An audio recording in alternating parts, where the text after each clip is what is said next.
حضرت علی نے مکان نہیں بنایا ساری زندگی، مکان نہیں بنایا، کوئی کاروبار نہیں کیا ساری۔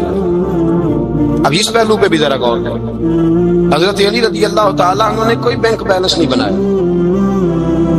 صحابہ کرام علیہم رضوان فرماتے ہیں بڑے بڑے رشتے آئے سیدہ فاطمہ کے لیے، بڑے بڑے امیر کبیر لوگوں، حضور نے فرمایا میں رب کے فیصلے کا انتظار کر رہا ہوں۔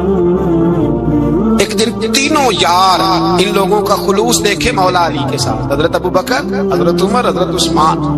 حضرت علی ایک یہودی کے باغ میں مزدوری کر رہے تھے تو وہاں گئے اور جا کے کہا علی تو حضور سے سیدہ فاطمہ کا رشتہ کیوں نہیں طلب کرتا؟ تو حضرت علی کہنے لگے بھائیو نہ مکان ہے، نہ گھر ہے، نہ کچھ ہے، رشتہ کیسے مانگ لوں؟ کہا تو جا تو صحیح، ہمیں تو لگتا ہے رسول پاک تیرا انتظار کر رہے ہیں۔ مولا علی شیر خدا کہتے میں گیا، اور جب میں حضور کی بارگاہ میں گیا تو انہوں نے مجھے تیار تھے نا، تیار کر کے بھیجا، مجھے لفظ بھی سکھائے کیا کہنے ہیں، لیکن جب میں وہاں پہنچا نا تو میرے اندر طاقت ہی ختم ہو گئی بولنے کی۔ سلام لے کے تو حضور کے پاس بیٹھ گیا، حضور نے کہا علی کیسے آئے ہو؟ تو میں خاموش، پھر پوچھا کیسے آئے ہو؟ میں خاموش، پھر پوچھا کیسے آئے ہو؟ میں خاموش۔ کہتے دلوں کا حال جاننے والے رسول نے فرمایا علی فاطمہ کے لیے آئے ہو؟ فاطمہ کے لیے آئے ہو؟ حضرت علی کہتے ہیں میرا جواب بڑا نرالا ہے۔ میں نے کہا حضور وہ تینوں میرے پاس باغ میں گئے تھے، وہ تینوں گئے تھے، مجھے انہوں نے بھیجا ہے۔ کہتے رسول پاک مسکرا دیے، فرمایا علی انہوں نے نہیں تجھے بھیجا، رب کریم نے فاطمہ کا تیرے ساتھ نکاح کر دیا ہے، تیرے لیے فیصلہ ہو گیا ہے، فاطمہ کا تیرے حق میں فیصلہ ہو گیا۔ حضرت علی سیدہ فاطمہ کو بیاہ کے لے گئے تو حضرت زید بن حارثہ کے مکان میں کوئی مکان نہیں۔ وہ بھائی تو دولت دیکھ کے بیٹی کی شادی کرتا ہے، سرمایہ دیکھ کے پھر دعا کراتا ہے، دعا کریں اللہ میرے داماد کو ہدایت دے دے۔ میرے رسول نے بیٹی کی شادی کی تقوی دیکھ کے، پرہیزگاری دیکھ، دینداری دیکھ اس شخص کو بیٹی دی جو سابقون کے درجے میں شامل، جو ان الذین آمنوا وعملوا الصالحات اولئک هم خیر البریہ کے درجے میں شامل، ان کو اپنی بیٹی دی۔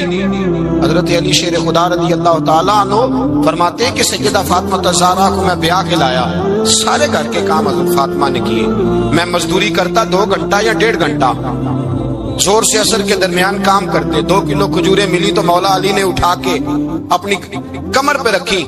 باغ کا مالک کہنے لگا علی تھوڑا کام اور کر لو، فرمایا 2 کلو ہو گئیاں بڑی ہیں، 1 کلو میرے بچے کھائیں گے، 1 کلو مدینے کے غریب بچے کھائیں گے۔ تو کہا علی کل کیا کرو گے؟ فرمایا کل جو رب زندگی دے گا وہ روزی بھی دے گا۔ تو بندہ مشورہ دینے لگا، مشورہ بھی ہوتا ہے نا قریب سے، مشوروں والے بھی بڑی خرابی کرتے ہیں اللہ ماشاءاللہ۔ کہا علی جائز پیسے کو اکٹھے کر لینے چاہیے، کیا حرج ہے، جائز اکٹھے کر لیں۔ شیر خدا نے ایک جملہ کہا پر شیروں جیسا کہہ دیا۔ حضرت علی فرمانے لگے مال حرام ہو تو عذاب ہوتا ہے، حلال ہو تو حساب ہوتا ہے، لہذا نہ میں عذاب والا کام کرتا ہوں نہ حساب والا کام کرتا ہوں، میں اکٹھے ہی نہیں کرتا، نہ بندہ عذاب کے چکر میں پڑے نہ عذاب کے چکر میں پڑے، میں اس رستے جاتا ہی نہیں۔ مولا کائنات شیر خدا۔ اور بھائی حضرت سیدنا ابو ہریرہ رضی اللہ تعالیٰ عنہ فرماتے ہیں میں جب اس بات کو یاد کرتا ہوں تو آج بھی رو پڑتا ہوں۔ کون سی بات؟ فرمانے لگے میں کوفے کے بازار سے گزر رہا تھا تو مولا علی شیر خدا کوفے کے چوک میں کھڑے تھے اور ہاتھ میں زرہ پکڑی ہوئی تھی، وہ والی زرہ جو بدر میں بھی ان کے پاس تھی، وہ والی زرہ جو احد، حنین، خندق اور خیبر میں بھی ان کے پاس تھی، زرہ پکڑی حضرت علی نے اور شیر خدا کہہ رہے ہوں بھائیو میری زرہ خرید لو، میری زرہ۔ امیر المومنین ہے اس وقت، امیر وقت ہے، بادشاہ ہے کوفے کے بازار میں، او بھائی میری زرہ خرید لو، یہ بڑی نسبت والی ہے، بدر، احد، حنین میں میرے ساتھ رہی۔ اور شیر خدا فرماتے کیا ہیں؟ فرماتے جب علی نے یہ لفظ کہے تو میری چیخیں نکل گئی۔ حضرت علی فرمانے لگے اگر میرے پاس نیا تامت خریدنے کے پیسے ہوتے تو میں اسے کبھی نہ بیچتا، نیا تامت خریدنے کے پیسے ہوتے تو میں کبھی نہ بیچتا۔ حضرت علی رضی اللہ تعالیٰ عنہ نے وہ زندگی گزاری، با پردہ، پرہیزگاری، درویشی، سادگی، ساری زندگی کسی کا شکوہ نہیں کیا مولا علی، بلکہ اعلیٰ حضرت فاضل بریلوی رحمۃ اللہ علیہ کے خلیفہ مولانا ظفر الدین بہاری، انہوں نے ایک عجیب بات لکھی ہے، کہتے ہیں حضور معراج پہ گئے تو وہاں سے ایک جبہ لائے، ایک کمرے میں داخل ہوئے، جنت کے کمرے میں صندوق کھولا سرکار نے، ایک جبہ نکلا، تو کہا اے اللہ میں لے جاؤں؟ تو رب کریم نے فرمایا ابھی مجھے پتا ہے تو لے کے جائے گا پر پہننے کا نہیں، کسی نہ کسی غلام کو دے دے گا۔ کہا مولا وہ تو پھر تیرا فضل ہے۔ رب کریم نے فرمایا محبوب اسے دینا جو میرے راز تک پہنچ جائے، اس کو دینا جو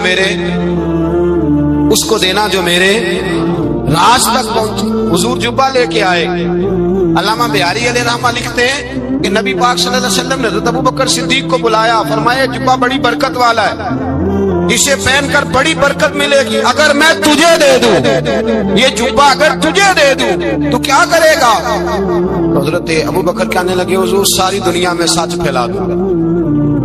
حضور نے فرمایا نہیں تو اللہ کے راز تک نہیں پہنچا۔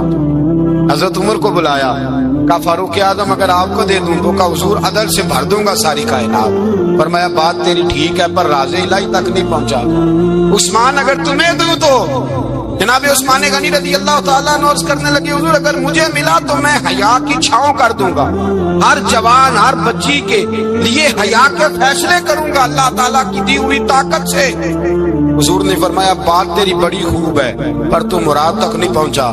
میرے رسول نے مولا علی کو بلایا، پاس بٹھایا، فرمایا علی اگر یہ جبہ تجھے دوں تو کیا کرے گا؟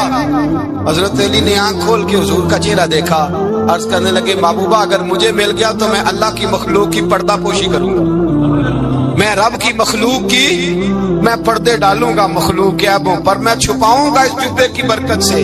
حضور کی آنکھوں میں آنسو آئے، فرمایا تو رب کے راز تک پہنچا ہے، جبہ تیرا ہی بنتا ہے، تو پہنچا ہے اللہ کے راز تک میرے حبیب۔ حضرت علی المرتضیٰ فرماتے ہیں سیدہ فاطمہ نے کبھی مجھے کوئی کچھ کہا ہی نہیں، کبھی فرمائش ہی نہیں کی۔ ایک دن بیمار ہو گئی تو کہنے لگی، میں قریب بیٹھا تو میں نے کہا فاطمہ زندگی میں تو نے کبھی کچھ نہیں مانگا، اور عزت والے باپ کی عزت والی بیٹی، میرا دل کرتا ہے کوئی فرمائش تو کر دا۔ تو حضرت فاطمہ کہنے لگی علی اگر ایک انار مل جائے نا، اگر ایک میرا دل کر رہا ہے اگر ایک انار مل جائے، ایک انار مل جائے تو طبیعت چاہ رہی ہے انار کھانے کو۔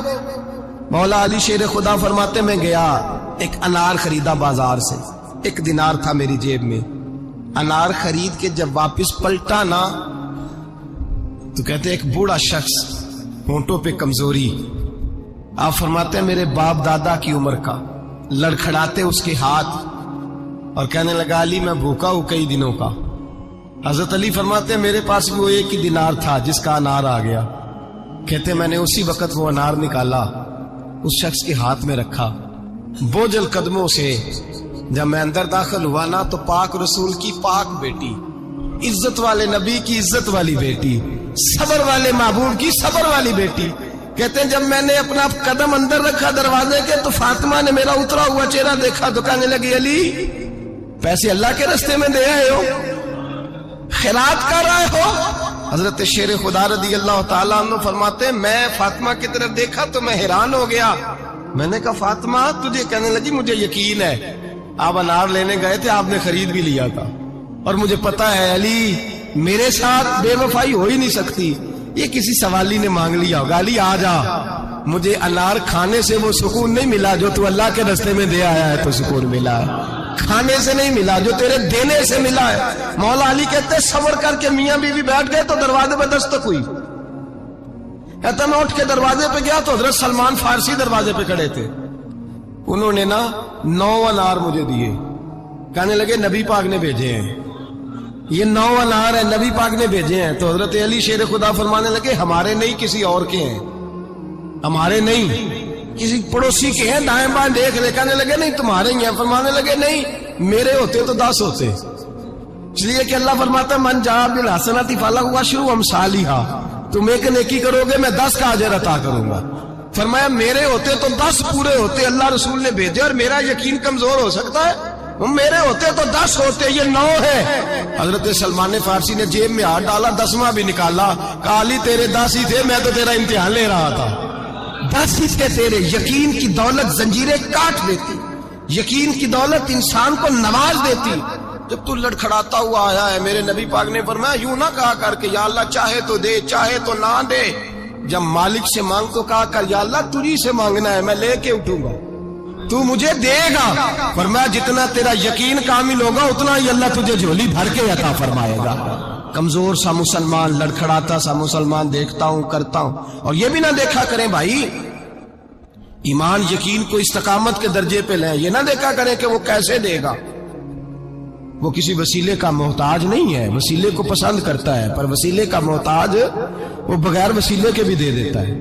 ہر آدمی ماں باپ کے ذریعے پیدا ہوتا ہے، اگر پیدا کرنا چاہے تو جناب عیسیٰ کو بغیر باپ کے پیدا کر دیتا ہے، اگر پیدا کرنا چاہے تو حضرت آدم کو بغیر ماں اور باپ کے پیدا کر دیتا ہے۔ جب یقین رکھیں، یقین، قرآن مجید پڑھیے، حضرت موسیٰ علیہ السلام فرعون کے دربار میں کھڑے ہیں، چاروں جانب دشمن ہی دشمن ہے، جادوگر آ گئے، انہوں نے سانپ چھوڑے، حضرت موسیٰ کے ہاتھ میں ڈنڈا تھا، حضرت موسیٰ کہتے ہیں یا اللہ کیا کروں، تو اللہ تعالیٰ نے فرمایا اپنا عصا پھینک دو، کہنا چاہیے تھا نا کہ یا اللہ ایک ہی تو شے ہے، اتنے سانپ ہے، بچانے کے لیے ڈنڈا ہے وہ پھینک دوں، ڈنڈا پھینکا جاتا ہے، سانپ کو دیکھ کر کے قابو کیا جاتا ہے، یہ میرا اور آپ کا ذوق ہے نا، لیکن انبیاء کرام کا انداز ملاحظہ کیجئے میرے عزیزو، اللہ فرماتے ہیں ڈنڈا، اے موسیٰ ڈال دے اپنا عصا، پہلے نہیں فرمایا کہ سانپ بن جائے گا، فرمایا بس تو ڈال دے۔ میں اور آپ ہوتے ہیں تو سام سامنے ہے، ڈنڈا ہاتھ میں ہے، ہم کہیں گے جی بات ہے، یہی تو دفاع کی چیز ہے، اسی کو ڈال دوں تو بچوں گا کیسے، کہا ڈال دو، تو حضرت موسیٰ نے ڈال دیا، کہا میرے رب کا حکم ہے تو میرے لیے بہتر ہی ہوگا۔ اللہ فرماتے ہیں جب موسیٰ نے ڈالا تو میں نے اس ڈنڈے کو، اس عصا کو اژدہا بنا دیا۔ اب کبھی عصا بھی اژدہا بنے، کبھی چھڑی بھی بہت بڑا اژدہا بنی ہے، لیکن قرآن کہتا ہے جناب موسیٰ نے ڈالا تو اللہ نے اژدہا، بلکہ اس سے پیچھے چلیے، عورتیں کمزور یقین کی ہوتی ہیں نا، جناب موسیٰ پیدا ہوئے تو اللہ فرماتے ہیں میں نے موسیٰ کی ماں کے دل میں بات ڈالی، ماں کے دل میں، صندوق میں ڈال کے تو اس کو دریا میں بہا دے۔ اور بھائی صندوق میں کہہ سکتے ہیں نا آکسیجن کیسے جائے گی، اور دریا میں بچے بچنے کے لیے ڈالے جاتے ہیں کہ ڈوبنے کے لیے ڈالے جاتے ہیں۔ ماں کے دل میں یقین کمزور نہیں تھا ماں کا، انبیاء کے ماں باپ موحد ہوتے ہیں، دین کو ماننے والے، ماں کے دل میں اللہ نے بات، اللہ قرآن میں کہتے میں نے وحی کی، میں نے القاء کیا، میں نے بات ڈالی۔ حضرت موسیٰ کی ماں کہتی ہے میں نے ڈال کے نا سمندر میں بیٹا، میں نے سمندر میں بیٹا ڈال کے صندوق میں بند کر کے رب کے حوالے کیا۔ آپ فرماتے ہیں میرے مالک کا بھروسہ کیا تو پھر میرے مالک کا کام دیکھو، کمال دیکھو، میں نے دریا میں ڈالا، اللہ نے فرعون کے گھر میں میرے بیٹے کی پرورش کرا دی۔ یہ یقین کہ حضرت موسیٰ کے پاس قوم آئی، قرآن پڑھیے، کہ جناب پانی چاہیے، وَإِذِ اسْتَسْقَىٰ مُوسَىٰ لِقَوْمِهِ، موسیٰ نے اپنی قوم کے لیے پانی مانگا، ہم نے کہا فَانْفَجَرَتْ مِنْهُ اثْنَتَا عَشَرَةَ عَيْنًا، اپنا ڈنڈا پتھر پہ مارو، عقل والا آدمی ہوتا تو اڑ جاتا، کہتا یا اللہ پتھروں سے بھی کبھی پانی نکلا ہے، اضرب بعصاک الحجر، مارو پتھر پہ ڈنڈا، اللہ کے نبی نے منٹ نہیں لگایا، ٹھا کر کے ڈنڈا لگایا، فَانْفَجَرَتْ مِنْهُ اثْنَتَا عَشَرَةَ عَيْنًا، اللہ فرماتے ہیں جناب موسیٰ نے ایک عصا مارا، میں نے 12 چشمے جاری کر دیے۔ تو لے تو اللہ کرتا ہے، اللہ کہتا ہے پڑھ نماز روزی دوں گا، کہتا ہے سوچتا ہوں، اللہ فرماتا ہے آجا مسجد میں تیرا ہو جاؤں گا، کہتا ہے دیکھتا ہوں، رب فرماتا ہے تو میرے محبوب کی غلامی کر، میں تجھے محبوب بنا لوں گا، تو کہتا ہے تھوڑا بڑا ہو کے داڑھی رکھنی ہے، ابھی سیانا ہو کے میں ذرا سرٹیفکیٹ لے لوں اسرائیل سے کہ کتنے سالوں کے بعد آئیں گے، پھر شروع کروں گا، پروگرام بنا رہا ہے، ابھی تو ارادے میں ہے، اللہ کے پیغمبر کا ڈنڈا، اور اس سے زیادہ آگے بات ہو گئی، پیچھے فوج لگی ہوئی ہے فرعون کی، مجمع ہے، ہزاروں لاکھوں کا لشکر لے کے، تلواریں نیزے، فرعون پیچھے، آگے دریا آ گیا، حضرت موسیٰ علیہ السلام کھڑے ہیں، اب کدھر جائیں، اللہ پاک نے فرمایا مارو ڈنڈا، کہاں، پانی پہ ڈنڈا مارو۔ اب حضرت موسیٰ علیہ السلام پانی پہ ڈنڈا مارے تو پانی ابلے گا، اس سے زیادہ کیا ہوگا، پہلے پتھر پہ ڈنڈا مروایا تو پانی نکلا، اب پانی پہ ڈنڈا مروایا، فَإِذْ فَرَقْنَا بِكُمُ الْبَحْرَ فَأَنْجَيْنَاكُمْ وَأَغْرَقْنَا آلَ فِرْعَوْنَ، اللہ فرماتے ہیں موسیٰ نے پانی پہ ڈنڈا مارا تو میں نے پانی میں رستے بنا دیے، ایک جگہ ڈنڈا مارا تو پانی نکل آیا، دوسری جگہ عصا مارا تو پانی خشک ہو گیا، 12 چشمے بن گئے، 12 رستے بن گئے دریا میں سے، حضرت موسیٰ علیہ السلام گزر گئے، اور اللہ فرماتے ہیں فرعون بھی آیا تو اسے میں نے غرق کر دیا، اور وہ کھڑا دیکھتا ہی رہ گیا کہ بنا کیا ہے۔ یہ تو بات ہے حضرت موسیٰ کی، میرے مصطفیٰ کے غلام حضرت سعد بن ابی وقاص قادسیہ کی جنگ کے لیے نکلے. رستے میں دریائے نیل آ گیا. حضرت سیدنا سعد بن ابی وقاص اب کہاں سفر طے کر کے آئے، کہتے ہیں پتہ ہی نہیں تھا کہ دریا آ جائے گا. اب دور دور تک پل کوئی نہیں. صحابہ کہتے ہیں دشمن للکار رہا. حضرت سعد بن ابی وقاص دریا کنارے کھڑے ہوئے، ایمان، یقین اور استقامت، ڈٹ گئے. کہنے لگے او دریا، اگر تو حضرت موسیٰ کی نافرمان قوم کو رستہ دے سکتا ہے، محمد عربی کے وفادار نوکر ہیں، ہم تو رسول اللہ کے ماننے والے ہیں. دشت تو دشت ہے، دریا بھی نہ چھوڑے ہم نے، بحر ظلمات میں دوڑا دیے گھوڑے ہم نے. فرمایا چھوڑ رستہ. صحابہ کہتے ہیں اس وقت ہم نے نعرے لگائے جب دریا نے رستہ ہی چھوڑ دیا. کہتے ہیں پھر اللہ رسول پر ہم ذکر کرنے لگے، درود پڑھنے لگے، دریا سے رستے بن گئے. فرماتے ہیں 10,000 کا لشکر گزر گیا. اس پار جب گیا نا تو حضرت سعد بن ابی وقاص نے پھر مجمع پہ نظر ڈالی. فرمایا کسی کی کچھ ہے تو نہیں رہ گئی پانی میں، کوئی دریا میں چیز تو نہیں رہ گئی. ایک صحابی کہنے لگے میرا مٹی کا پیالہ رہ گیا ہے. یار ذرا دیکھیے انداز دیکھیے، مٹی کا پیالہ. او یار چھوڑ پرا، مٹی کا پیالہ کیا ہوتا ہے؟ اب تو مٹی کے پیالے کی بات کرے گا. چھوڑ دے، کیا کرتا ہے؟ اس نے کہا پیالہ میرا رہ گیا ہے. حضرت سعد بن ابی وقاص کہنے لگے کیوں ہمارا پیالہ رہ جائے، ہم رسول اللہ کے نوکر ہیں.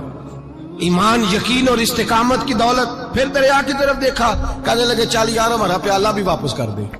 صحابہ کہتے ہیں دریا کی لہر آئی اور پیالہ بھی واپس کر دی. اور میرے بھائی جب ایمان کی دولت، یقین کی دولت، اعتماد کی دولت، جو بابا کہتا ہے نا کہ معاذ اللہ تعالیٰ الو کا خون لے آؤ اور شیر کی کھلڑی لے آؤ، میں کالا پیلا نیلا جادو کروں گا، اس پر لوگ دوڑ کے جاتے ہیں. 50-60 ہزار روپیہ بھی دے آتے دوڑ کے. اور اگر کہا جائے کہ مسجد آؤ 4 رکعت نماز پڑھو، حاضری دو مسجد کی، تو کہتے ہیں معرفت والے ہیں. معرفت والے نماز ہی نہیں پڑھتے، وہ کون سی معرفت ہے؟ یہاں اللہ کی بارگاہ میں جھکنے کا، چونکہ یہ لیٹ ہے نا، یہ پتہ نہیں جنت میں جا کے ملے گا، کب ملے گا، معاذ اللہ. لوگ دنیا داری کے معاملے میں پس جاتے ہیں. حکمران نے وعدہ کر دیا ہے سڑکیں پکی ہو جائیں گی، خوشحالی ہو جائے گی، موجیں لگ جائیں گی، لوگ لائنوں میں کھڑے ہیں ووٹ دینے کے لیے، اور تیرے رب نے کہا ہے تو مجھ سے ڈر جا، میں تیری دنیا بھی اچھی کر دوں گا، آخرت بھی اچھی. رکھا حضرت فاطمہ کی بھی 6 اولادیں با اختلاف روایات بیان کی گئی ہیں. 3 بیٹے تھے اور 3 بیٹیاں تھیں. 3 بیٹے تھے، امام حسن، امام حسین اور امام محسن. امام محسن کا جلدی انتقال ہو گیا چھوٹی عمر میں، اس لیے زیادہ تذکرہ نہیں. باقی 2 شہزادیاں بھی ذرا جلدی رخصت ہو گئی. جناب زینب موجود رہیں، کربلا تک گئیں، اس لیے ان کا تذکرہ زیادہ کتابوں میں ملتا ہے. حضرت فاطمہ سب سے چھوٹی تھی، نبی پاک کے ساتھ وقت گزارا.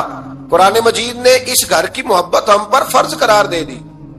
لا اسالکم علیہ اجرا الا المودۃ فی القربى. فرمایا محبوب ان سے کہہ دو کہ میں تبلیغ پر تم سے کوئی اجر نہیں مانگتا، ہاں میرے اہل بیت سے پیار کرتے رہنا، میرے گھر والوں سے پیار کرتے رہنا. اور حضور نے فرمایا الفاطمہ تو بدعۃ منی، فرمایا فاطمہ میرے جگر کا ٹکڑا ہے. جس نے میری بیٹی فاطمہ سے پیار کیا اس نے مجھ سے پیار کیا. اور یہ بخاری مسلم ہے، مشکات ہے. فرمایا جس نے میری بیٹی سے بغض رکھا اس نے مجھ سے بغض رکھا. کل نمازیں پڑھے نا، بالغ ہونے سے لے کر کل نمازیں، بالغ ہونے سے لے کر کل نمازیں پڑھے. لو بڑی بات کرنے لگا ہوں، رمضان کا پہلا جمعہ ہے. بالغ ہونے سے لے کر کوئی نماز قضا نہ کرے، اور جب ہر سال بالغ ہونے کے بعد حج آئے تو حج بھی کرے، ہر سال رمضان آئے تو روزے بھی رکھے، ہر سال زکوٰۃ بھی دے، غریبوں کی مدد بھی کرے، میٹھا بھی بولے، خلوص بھی رکھے، رویے بھی ٹھیک رکھے. پر نبی پاک کے اہل بیت سے پیار نہ کرے تو ان ساری نیکیوں کے باوجود جب مرے گا تو بے ایمان مرے گا، بے ایمان مرے گا، بے ایمان. اور اگر اہل بیت نبوت کے ایمان پر مرے گا تو من مات علی حب آل محمدن مات شہیدا. حضور نے فرمایا، امام راضی نے حدیث لکھی ہے، فرمایا جو میرے گھر والوں سے محبت کرتا ہوا مر گیا وہ سادی موت نہیں مرا، اللہ نے اسے شہادت کا درجہ عطا فرمایا. تو سب سے پہلی بات یہ کہ حضرت فاطمہ سے، نبی پاک کے اہل بیت سے پیار کرنا یہ ایمان کا حصہ ہے، یہ ضروری ہے. ایک بات یہ کہ ان سے محبت، اور دوسری بات یہ کہ کسی کی محبت جو ہوتی ہے نا، اس کا معنی یہ نہیں کہ آپ کو کسی سے پیار ہو گیا تو آپ اس کے دشمن تلاش کرنے شروع کر دیں، بلکہ جس سے محبت ہوتی ہے تو محب کا دل کرتا ہے کہ میرے محبوب سے ساری دنیا ہی پیار کرے۔ اب عجیب فلسفہ ہے نا لوگوں کا، اہل بیت سے پیار کرتے ہیں تو سب سے پہلے اہل بیت کے دشمن تلاش کرتے ہیں، اور سب سے پہلے اہل بیت کے دشمنوں پہ گفتگو کرتے ہیں۔ تو میں کہتا ہوں بڑے بیوقوف ہو، دشمن نہ تلاش کرو، غلام تلاش کرو، پیارے تلاش کرو ان کے، یہ غلط ہے تمہارا انداز فکر۔ تو جناب فاطمہ الزہرا سے حضور نے بڑی محبت کی۔ حضرت خدیجہ الکبریٰ رضی اللہ تعالی عنہ فرماتی ہیں کہ بڑا پیار کیا نبی پاک علیہ السلام نے حضرت فاطمہ سے، چھوٹی تھی نا۔ ادھر حضرت عائشہ صدیقہ کہتی ہیں کہ نبی پاک نے بڑی محبت فرمائی۔ مشکات میں حدیث ہے، کسی نے حضرت فاطمہ الزہرا حضرت عائشہ صدیقہ سے پوچھا، سچے باپ کی سچی بیٹی، صدیق کی بیٹی صدیقہ، کسی نے پوچھا کہ عائشہ حضور علیہ السلام کو سب سے زیادہ محبت کس سے تھی؟